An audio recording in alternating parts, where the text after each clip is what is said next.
सकारात्मक किंवा नकारात्मक दोन्ही बाजूचा बाबतीत विचार करूनच आम्ही पुढे कारवाई करणार आहोत.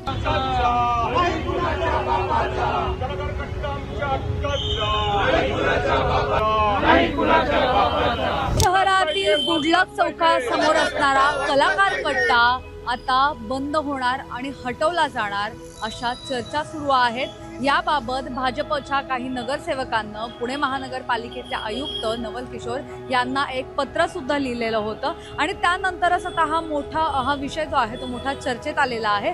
त्यामुळेच इथे आता काही पुणेकर जे आहेत ते जमा झालेले आहेत आणि पुणेकरांकडून पोस्टरबाजी केली जाते आणि कलाकार कट्टा राहुदा जागेवर अशा प्रकारचं लिहिलेलं आहे.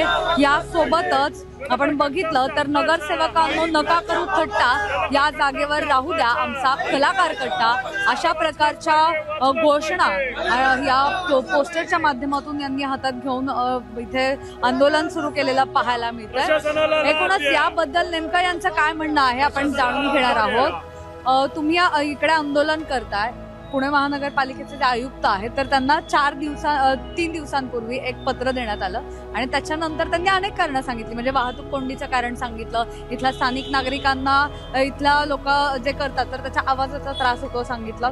तर यामुळे आता हा कलाकार कट्टा खरंच धोक्यात आलाय असं वाटतं का आणि तुम्ही आंदोलन का करता?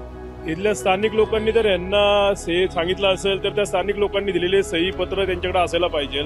हे स्थानिक लोकांच्या नावाखाली त्यांच्या मनात येईल ती गोष्ट करतात, त्यांना मनात पाहिजे ती गोष्ट ती करून घेणार आणि ते लोकांवर टाकणार की इथल्या स्थानिक लोकांनी ते सांगितलेलं. आम्ही पण इथं उमेदवार होतो, आम्ही पण इथं प्रचार केला, इथला प्रॉब्लेम आम्हाला कधी कुठल्या स्थानिक लोकांनी सांगितलं नाही आणि ह्याच्यामुळं ट्रॅफिकचं असं काहीच इश्यू होत नाही. इतक्या दिवस आम्ही इथं आंदोलनं करतो, इथं मॅच जिंकली, इंडिया जिंकली तरी पण इथं आपण सगळेजण येतो. इथं एक आपण उत्साह, एक चांगली एनर्जी येते, इथं पॉझिटिव्ह एनर्जी असते इथं आणि ह्या टाईपमध्ये इथं एक काढायचं आणि स्वतःची मनमानी करायची हेच यांचं एक हेतू आहे. पण काय वाटतं म्हणजे का कलाकार कट्टा, म्हणजे आपण बघितलं 4-5 वर्ष झालं कलाकार कट्टा इथे आहे, तेव्हा कोणाला काही याचा प्रॉब्लेम नव्हता, मात्र अचानक हे सगळं का करतायत?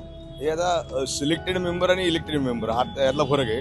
जे सिलेक्टेड असतात त्यांना काही जनरल पब्लिकची घेणं नसतं. तुम्ही परदेशी धर्तीवर फुटपाथ पुरवठा करताय आणि तिथं मग परदेशात जसं कलाकारांना वाव दिला जातो फुटपाथवर, ती तुमची काय अडचण आहे? इथं फक्त काहीतरी वेगळं करायचं 4 टाळकी काहीतरी आयडिया काढतात आणि मग अशा काहीतरी घटना घडत असतात की कलाकारांना वाव द्यायच्या ऐवजी त्यांची मुस्कटावी केली जाते. हे सगळं चुकीचं आहे. पुणेकरांकडून आंदोलन केलं जात आहे, कुठल्याही पक्षाकडून हे आंदोलन सुरू नाहीये.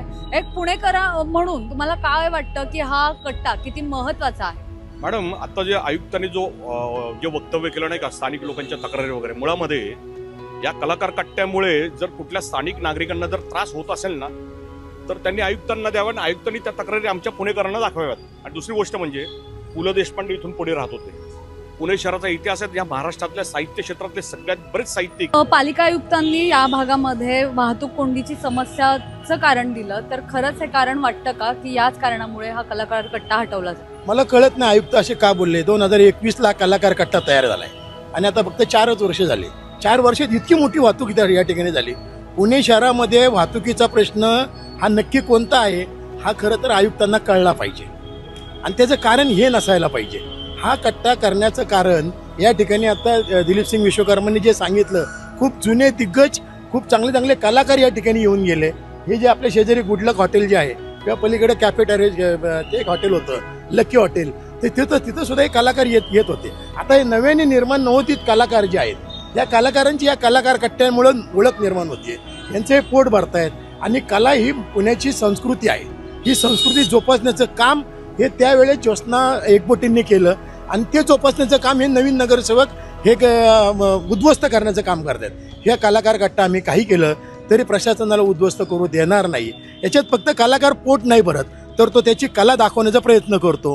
तो कला दाखवत असताना यामध्ये आयुक्तांनी असं पण म्हणाले की हे कलाकार कट्ट्यासाठीची जागा आहे तर ती जागा कमी आहे. इथे जे लोक कला सादर करतात तर त्यांचं सादरीकरण बघण्यासाठी प्रेक्षकांना इकडे जागा नसते, तर एखादा पर्यायी जागा शोधून तिकडे त्यांना स्थलांतरित केलं जाईल. मग आता तिथे त्यांना व्यवसाय करायचा आहे. हा कलाकार कट्टा पाडायचा म्हणजे तिथं कोणीतरी मोठा ठेकेदार आणायचा की तो ठेकेदार पण यांच्याच घरातला.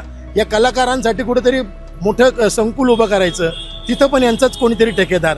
हा सगळा पैशाचा मलिदा खाण्यासाठी हा केलेला हा कलाकारांची थट्टा आहे. मॅडम, कलाकारांचे इथं जे आहेत ना कलाकार जे कला सादर करण्यासाठी येतात, हा काय मोठा इव्हेंट वगैरे नसतो, शो बी नसतो.